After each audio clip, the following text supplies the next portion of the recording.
एक गांव में एक मंजरी नाम की एक लड़की रहती थी। मंजरी 12वीं कक्षा में पढ़ती थी। उसके ही क्लास में एक साहिल नाम का लड़का भी पढ़ता था।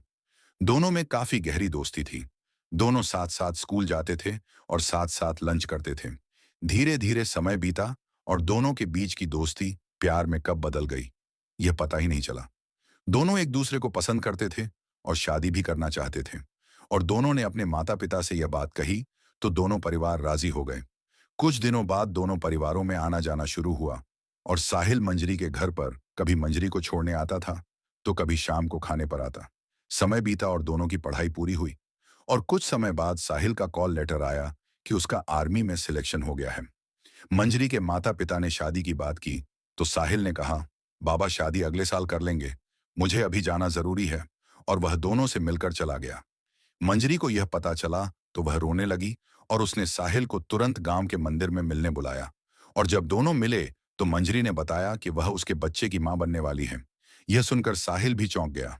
फिर उसने मंजरी से वादा किया कि वह जल्द ही लौटेगा और उससे शादी करेगा।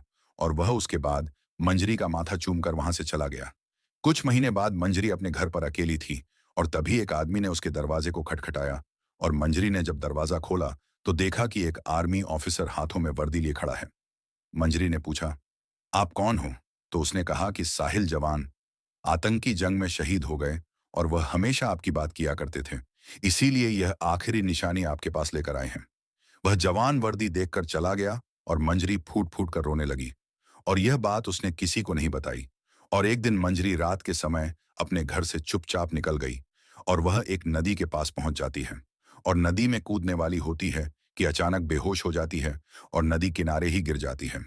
सुबह के 5 बजे एक अजनबी लड़का, जिसका नाम राजा होता है, नदी किनारे टहलने रोजाना आया करता था। जब वह वहां आया तो उसने एक लड़की को बेहोश अवस्था में देखा और वह उसके पास गया तो उसने उसे उठाने की कोशिश की। जब वह नहीं उठी तो वह उसे उठाकर अस्पताल ले गया और घबराते हुए डॉक्टर के पास पहुंचा। डॉक्टर साहब, डॉक्टर साहब जल्दी आओ, देखो इन्हें क्या हुआ। तभी एक नर्स वहां आती है और मंजरी को अंदर ले जाती है और कुछ चेकअप करने के बाद बताती है कि इन्होंने कई दिनों से खाना नहीं खाया है। ये बहुत कमजोर हो गई हैं और उनके पेट में जो बच्चा है वह भी कमजोर हो गया है। आप ऐसी हालत में इनका ख्याल नहीं रखते हो। और वह कहती है कि ऐसी हालत में आपकी जिम्मेदारी है, इनका ख्याल रखना, इन्हें भर्ती करना पड़ेगा, नहीं तो उनकी जान और उनके बच्चे को खतरा है। राजा ने लड़खड़ाते हुए जवान से कहा, डॉक्टर साहब आप इन्हें सही कर दो, भर्ती करना है तो कर लो। डॉक्टर ने कहा, 1 लाख रुपए काउंटर पर जमा कर दो और ब्लड ग्रुप ए पॉजिटिव दो। बोतल ब्लड का इंतजाम करो जल्दी।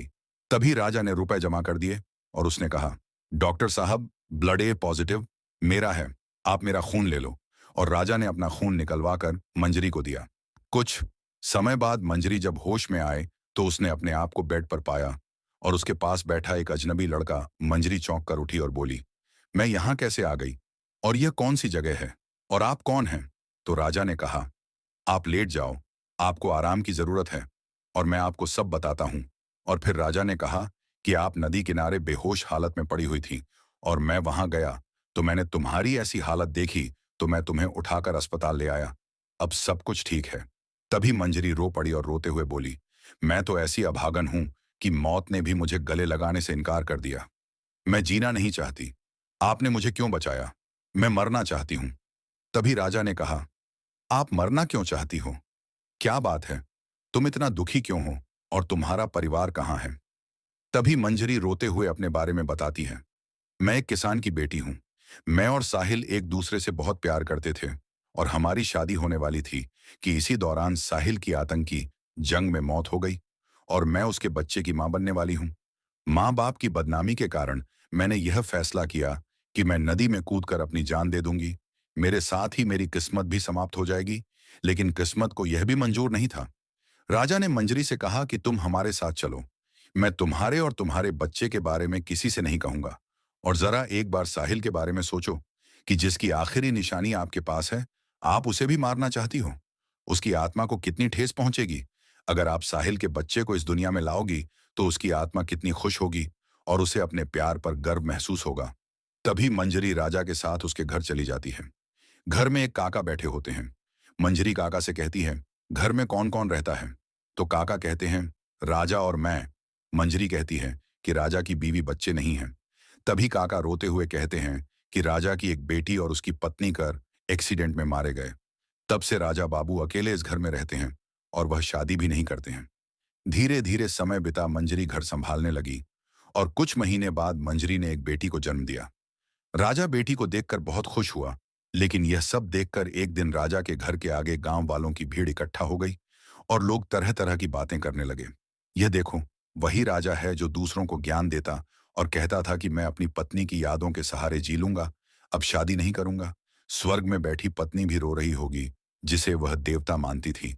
वह तो नाजायज रिश्ते से एक पराई लड़की को घर में रख रहा है और बिना शादी के बच्चा भी पैदा कर लिया।